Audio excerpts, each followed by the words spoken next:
All right, the Overwatch retail patch notes for the mid-season are out now, and they're in the game live. Right now, they're going on.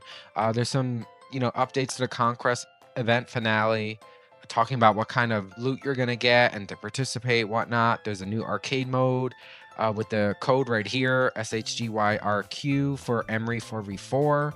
And then Junkrat's Loot Hunt is back again, the 27th to the 30th March. Speaking of hero updates, so the developer comments here, this patch is lighter in scope as many adjustments for newer heroes were made earlier to support balanced performance since launch, right? They released 5 heroes instead of 1, so they had to do all these tweaks and fixes here and there because there's a lot more work than usual instead of like their usual 1 hero. So they did that, a lot of tweaks going on, but here's some changes to the sub role. So the medic sub role, they're increasing the self-healing from 25 to 40%. And I think this is, it's a minor buff. I haven't really seen many changes from this sub role. Like I haven't experienced, like really felt it at all. So hey, why not make it better if it's underperforming according to the statistics? There's a bruiser sub role, so now this triggers below 50% health instead of crit. So I think this is better, and it's gonna help the tanks get more sustained. So this change standardizes when the effect becomes active and increases the window when the sub role is active.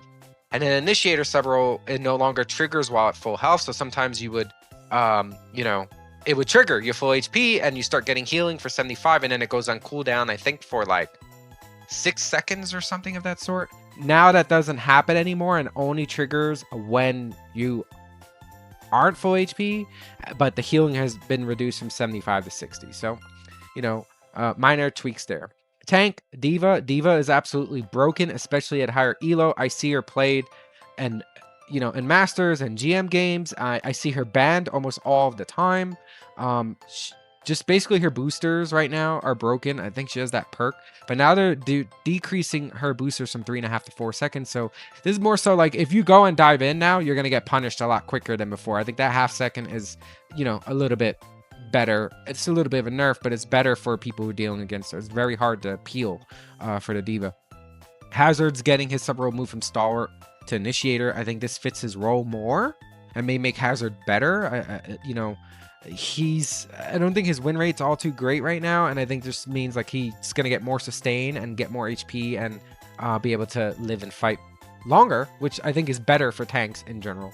Ramattra has pretty much been in the gutter across most ranks, if not all. His win rate is really low right now. It's like 43%, I think, against across all ranks. Like it's just really, really low.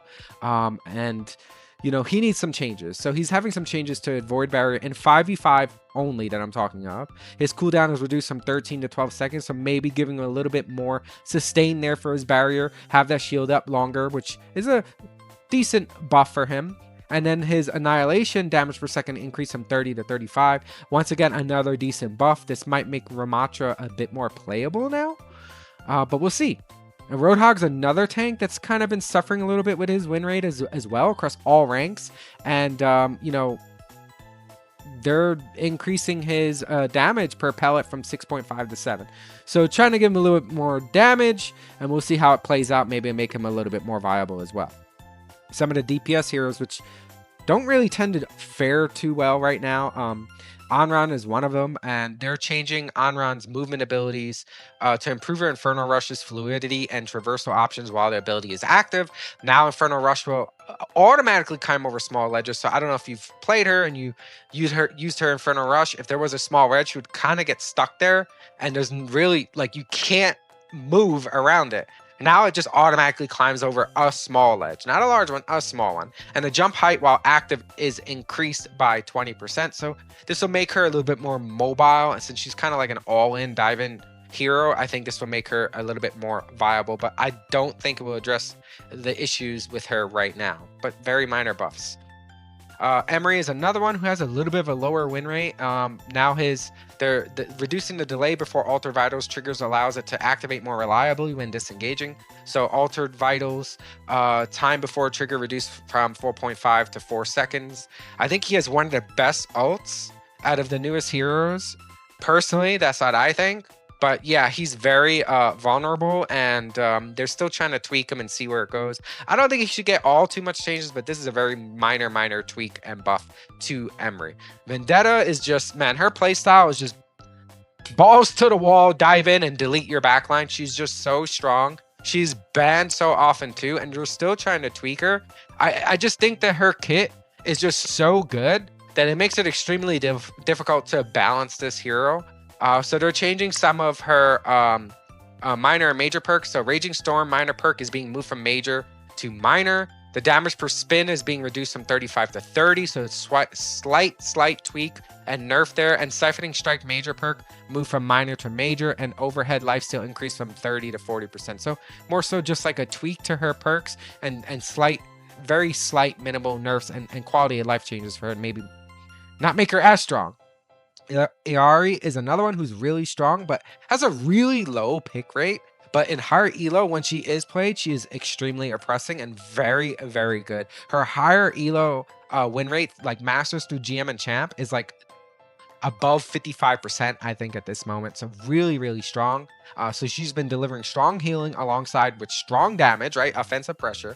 So they're reducing her secondary fire uptime, and tuning down specific perks lowers her overall performance while maintaining her identity. So Summer Solstice, minor perk, attack speed gain reduced from 30 to 20%, and Sunburn, major perk, damage reduced from 70 to 50. So these are all nerfs to her kit with her perks, but not really changing her identity as a hero. And secondary fire, maximum resource reduced from 3.5 to 3 seconds. So should make her maybe drop down a little bit in her win rate, but still overall a good hero. Jetpack Cat, I'm indifferent on Jetpack Cat. I'm sorry, from the get-go of when the cat was released, I've been saying that this hero is not broken. However, she has the opportunity to be broken with some of her kits, right? Her abilities, like basically her taking a tank completely out of the match, taking another hero completely out of the match and throwing them off. So on certain maps, like for example, Lijiang Tower, very good choice on support. But I feel like this, and you'll crucify me in the comments for this,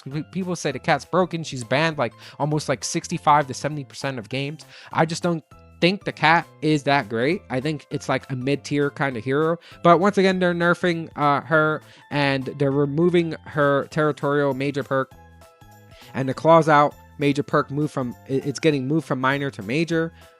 Which that perk is pretty darn strong, so I do agree with that. The cooldown's been reduced from 8 to 6 seconds. So later on in matches, it's going to be a lot stronger of a perk. An ulterior mode of minor perk is new. 50% of biotic projectiles healing is converted to fuel. So you're healing your heroes on your team, you get more fuel back from it. They're just trying to tweak her and make her like less banned, I guess. And Mizuki is the last hero who I secretly think is the most OP. And I feel like in higher elo, a lot of people do take advantage of Mizuki, especially against dive tanks or dive heroes in general. He's really strong. So maintaining allies with Remedy Aura's radius can be restrictive during engagements. Increasing the radius improves accessibility, while reducing the degeneration delay makes sustaining higher aura levels more difficult. So basically the Remedy aura is going to be increased by 2 meters from 10 to 12. So that aura, that little yellow circle around him, is now a little bit bigger, kind of like Lucio's circle, right? And the time before degeneration reduced from 2 to 1.5 seconds. So that little meter on the side that you see, it says 1 times all the way up to I think 3 times, which is the max.